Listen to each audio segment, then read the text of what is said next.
பாராளுமன்றத்துல இன்று மட்டக்களப்பு மாவட்ட தமிழ் அரசு கட்சியுடைய பாராளுமன்ற உறுப்பினர் சாணக்கியன் என்று குறிப்பிட்ட ஒரு விஷயம் சொன்னா, பிரதமருக்கும் கல்வி அமைச்சருக்கும் எதிராக அரணியமர் சூரியவருக்கு எதிரான பிரச்சாரங்கள் அப்படின்றது அவங்களோட கட்சிக்குள்ளேயே, குறிப்பா அரசாங்கத்துக்குள்ளேயே இருந்து செய்யப்படுகின்ற பிரச்சாரங்களாக இருக்கு. எதிர்கட்சிகளை விட அவங்களுக்குள்ளே, அவங்களோட கட்சிக்குள்ளே, அரசாங்கத்துக்குள்ளதான் அதிகமாக பிரச்சாரம் செய்யறாங்க. அவங்களுக்கு எதிராக உங்களுடைய கதிரையை கவனமாக பார்த்துக் கொள்ளுங்க. 2-3 நாளா பரவலா பல விமர்சனங்களுக்கு உள்ளாகி இருக்கின்ற ஒரு விடயம், ஒருவரை வைத்துக் கொண்டு அவருடைய தனிப்பட்ட முறையிலான விடயங்களை வைத்துக்கொண்டு பிரச்சாரங்கள், எதிர் பிரச்சாரங்களை எதிர்கட்சிகள் செய்கிறார்கள்.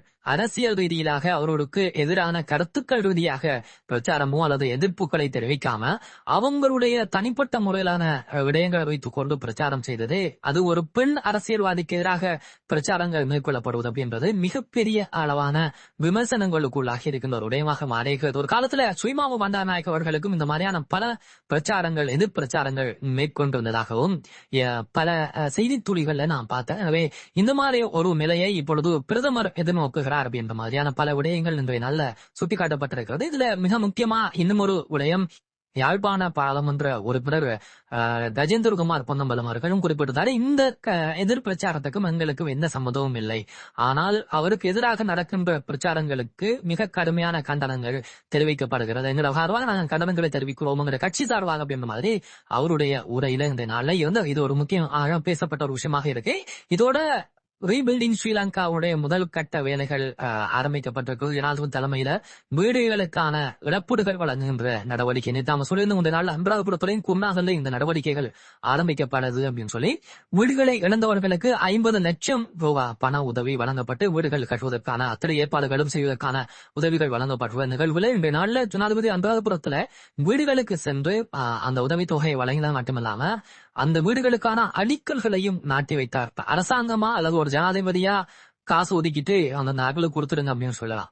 ஆனா ஒரு ஜனாதிபதியா அங்க போய் அவங்களோட வீடுகளுக்கு போய் வீடுகளை பார்த்து ஏன் அவங்களோட வீடுகளுக்கு அடிக்கல் நாட்டி வைக்கிறது அப்படின்றதெல்லாம் ஒரு சாதாரணமா நடக்கிற ஒரு விஷயம் இல்ல. இது ஒரு பெருசா பேசப்படுற ஒரு விஷயமாக இந்த புகைப்படங்களோடு பரவலா மக்கள் மத்தியில போய் சேரக்கூடிய அல்லது அதிகமா பகிரக்கூடிய புகைப்படங்களாக எங்களால இது பார்க்கக்கூடியதாக இருந்தது. அதோட குர்நாகலுக்கான விஜயத்தை மேற்கொண்டிருந்தார், அங்கு உரையாற்றி இருந்தார். 2048 ஆண்டு வரைக்கும் நாங்கள் காத்திருக்க வேண்டும் சொல்ல மாட்டோம், எங்களால போன உயிர்களை கொண்டு வர முடியாது, ஆனால் மக்களுடைய இழப்புகளையும் அவங்களோடு இணைந்து செயற்படுவதற்காக அரசாங்கம் புரட்சியாக செயற்படும், அவர் எந்த மாற்றமும் இருக்காது அப்படின்ற வாக்குறுதிகளும் அவரால் இன்றைய நாள்ல வழங்கப்பட்டது.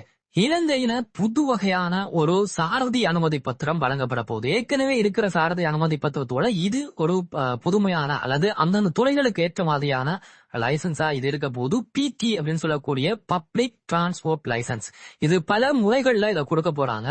குறிப்பா பயணிகள் போக்குவரத்து அதோட பொது போக்குவரத்து சேவையில இருக்கிற சாரதிகளுக்கு இது வழங்கப்படும். ஏற்கனவே நமக்கு லைசன்ஸ் இருக்கும், ஹைவே லைசன்ஸ் இருக்கும், இருந்தாலும் இந்த பப்ளிக் டிரான்ஸ்போர்ட் PT டிரான்ஸ்போர்ட் எடுக்கணும்.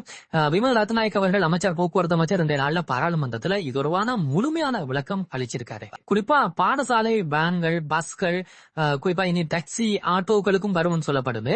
இந்த போக்குவரத்துகள் செய்கின்ற சாரதிகள் 2 நாள் பயிற்சி வழங்கப்பட்டு அவர்கள் இதற்கு சரியானவர்களா என்று தெரிவு செய்யப்பட்டுதான் இந்த பப்ளிக் டிரான்ஸ்போர்ட் லைசன்ஸ் இருக்கும். இந்த லைசன்ஸை வச்சுக்கொண்டு அவங்க பாடசாலை மாணவர்களை ஏற்றி செல்லலாம், அந்த நிபந்தனை இதுல இருக்கு. இந்த அனுமதி பத்திரத்துக்கு உங்களுக்கும் 2 நாள் பயிற்சி வழங்கப்படத்தான் கொடுக்கப்படும். இந்த சாரதி அனுமதி பத்திரம், அதாவது இந்த பப்ளிக் டிரான்ஸ்போர்ட்டுக்கான பஸ் ஓடுறவங்களுக்கான சாரதி அனுமதி பத்திரம் பெறவங்களுக்கு 25 வயதுக்கு மேல இருக்கணும். இது ஒரு நிபந்தனையாக இருக்கு.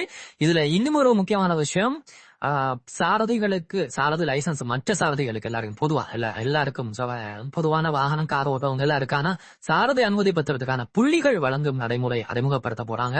இந்த புள்ளிகள் வழங்க சாரதி அனுமதி பத்திரம் ரத்து செய்யப்படும். நாம போக்குவரத்து விதிமுறைகளை மீற நமக்கு புள்ளிகள் வழங்கப்படும். ஒரு கட்டத்துக்கு மேல அந்த புள்ளி தாண்டும் போது நம்மளோட சாரதி அனுமதி பத்திரம் ரத்து செய்யப்படும். இந்த நடைமுறை கட்டாயமாக இந்த வருஷத்தோட நடுப்பகுதியில் வரப்போது. ஒவ்வொரு புது போக்குவரத்துல இருக்கிற வாகனங்கள், பஸ்கள் எல்லாமே பயணிகளை செய்த வாகனங்கள் ஒவ்வொரு மாதமும் பரிசோதனை செய்து அந்த சான்றிதழ் வைத்திருக்கப்பட வேண்டும். 30 நாட்களுக்கு தான் அந்த சான்றிதழ் செல்லுபடி ஆகும். இந்த நிபந்தனைகள் உட்பட பல நிபந்தனைகளோட சாரதிகள் இனி செயற்பட வேண்டி வரும். இந்த வருஷத்தோட நடுப்பகுதியில இது நடைமுறைக்கு கட்டாயம் வரப்போகுது. கைது செய்யப்பட்டு விளக்கமறியலில் வைக்கப்பட்டிருந்த முன்னாள் அமைச்சர் டாக்டர் தேவானந்தா இன்றைய நாள்ல பிணையில் செல்வதற்கு கம்பஹா நீதிமன்றம் அனுமதி வழங்கி இருக்கிறது.